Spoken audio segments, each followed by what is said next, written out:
Hello friends, मैं राकेश फिर से आपका स्वागत करता हूं अपने यूट्यूब चैनल पे। तो चलिए आज हम लोग पढ़ने वाले हैं गुणोत्तर श्रेणी। इससे पहले के वीडियो में मैंने आप लोगों को समांतर श्रेणी के बारे में बतलाया था, तो आज हम लोग पढ़ेंगे गुणोत्तर श्रेणी।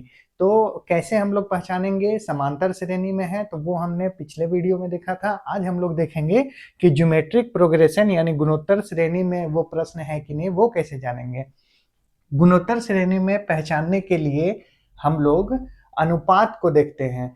तो गुणोत्तर श्रेणी में कैसे पहचानते हैं, तो दो पदों का अनुपात समान होता है। ठीक है, समांतर श्रेणी में था कि दो पदों का अंतर समान होता था। इसमें क्या है, गुणोत्तर श्रेणी में कि दो पदों का अनुपात समान होता है। हम लोग उदाहरण से उसको समझेंगे तो क्लियर होगा। देखिए, जैसे हम एक एग्जांपल लेते हैं, 2 4 8 16। मान लीजिए इसका 9वां पद निकालने के लिए बोलता है। ठीक है, तो प्रश्न है मेरा 2 4 8 16, इसका बोलता है 9वां पद निकालने के लिए। तो हम लोग सबसे पहले देखेंगे कि ये गुणोत्तर श्रेणी में है या समांतर श्रेणी में है। तो समांतर श्रेणी के लिए हम लोग अंतर देखते थे, 4 और 2 में अंतर 2 का, 8 और 4 में अंतर 4 का। तो यहीं से मेरा ये कट गया कि ये समांतर श्रेणी में नहीं है। अगर समांतर श्रेणी में रहता तो 4 और 2 का अंतर जैसे 2 आया, तो उसी तरह यहाँ पे 6 होता तो 6 और 4 का अंतर 2 आता। तो वो फॉर्मूला मेरा नहीं लगेगा समांतर श्रेणी वाला। अब देखते हैं गुणोत्तर श्रेणी। गुणोत्तर श्रेणी में मैंने बोला कि रेशियो यानी अनुपात जो दो पदों का रहता है वो समान रहता है। तो 4 और 2, जैसे 4 और 2, ठीक है। फिर 8 और 4, 8 और 4 अनुपात निकालने के लिए ऐसे ही हम लोग करते हैं। फिर 16 और 8 को, 16 और 8, ठीक है। तो अब अनुपात निकालते हैं, 1 2, 1 2, 1 2, ठीक है। तो 2:1, इसका कितना आया, 2:1, 2:1, 2:1। यानी हम देख रहे हैं कि इन दोनों के बीच में मेरा रेशियो कितना है, 2:1 का है। इन दोनों में रेशियो कितना है, 2:1 का है। इन दोनों में रेशियो कितना है, 2:1 का है। तो अब हम लोगों को समझ में आ गया कि ये मेरा किस श्रेणी का प्रश्न है, तो गुणोत्तर श्रेणी का प्रश्न है। अब इसको सॉल्व करने के लिए एक फॉर्मूला है, वो फॉर्मूला मैं आपको लिखवाता हूं। देखिए, इसमें Tn इज इक्वल टू होता है ARn-1, ठीक है। ये होता है मेरा फॉर्मूला। टोटल नंबर A पहला पद, R रेशियो n-1, n वही मेरा कौन सा पद निकालना रहता है, nवां पद, उसको बोलते हैं। तो हम लोगों को क्या निकालना है, T9, ठीक है। T9 निकालना है। A हमारा क्या है, तो पहला पद को हम लोग क्या बोलते हैं, A बोलते हैं। तो यहाँ पे A मेरा क्या है, A यहाँ पे दिखला रहा हूं मैं, A हमारा 2 है, ठीक है। रेशियो R, R कितना निकला हमारा, 2, R कितना है, 2, ठीक है। तो हम लोग पुट करेंगे, A 2, R हमारा कितना आया है, 2, 2:1 है। इसमें भी 2:1 है, 2:1 है, तो 2 मेरा R हो गया, ठीक है। अब n मेरा क्या है, n 9, ये देखिए 9 और -1, ठीक है। अब हम लोग इसको सॉल्व करते हैं। 2 इंटू 2, 9 में 1 गया तो कितना बचा, 8 बचा। यहां पे हम लोग 8 लिखेंगे। अब सॉल्व करते हैं, तो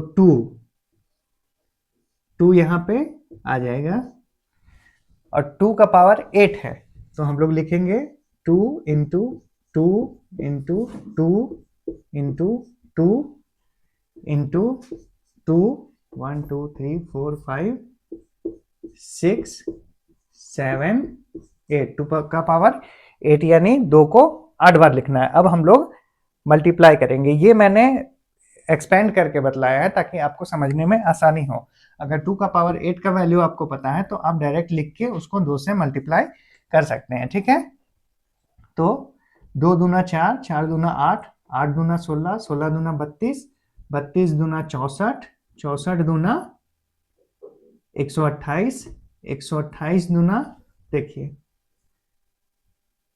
128 दूना 256, और 256 को लास्ट 2 बार करेंगे तो 512 आएगा। तो मेरा आंसर कितना हो गया 512। तो T9 का वैल्यू मेरा कितना निकला 512, ठीक है। चलिए इसे हम एक और एग्जांपल से समझते हैं तो आप लोगों को आसानी होगा इसे समझने में। तो चलिए एक और उदाहरण से हम लोग इसको और समझने का प्रयास करते हैं। 3, 9, 27, इसका मान लीजिए 5वां पद निकालने के लिए बोलता है, ठीक है। तो सबसे पहले हम देखेंगे कि ये गुणोत्तर श्रेणी में है कि नहीं।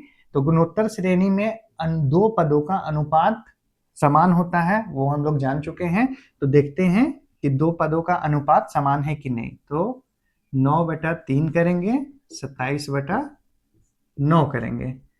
तो 3 तिहाई 9, यहाँ 1, 9 तिया 27। तो देखिए यहाँ हमारा अनुपात क्या आया है 3:1, 3:1। तो अनुपात हमारा समान है 3, यानी ये हमारा क्या है गुणोत्तर श्रेणी में है। तो अब गुणोत्तर श्रेणी में हम जान चुके हैं कि ये है, तो इसे सॉल्व करने के लिए हमें गुणोत्तर श्रेणी का फॉर्मूला पुट करना पड़ेगा। और फॉर्मूला हम लोग जानते हैं Tn = ARn-1। तो Tn कितना है 5, पांचवा पद हमें निकालना है। A हमारा क्या है, A = पहला पद यानी 3। पहला पद को हम लोग क्या बोलते हैं A बोलते हैं। देखिए ब्रैकेट में मैं यहाँ लिख देता हूं पहला पद, ठीक है। तो ये कितना है 3 है। R हमारा रेशियो कितना निकला है, R हमारा निकला है 3, ठीक है। तो अब हम फॉर्मूला में पुट कर देंगे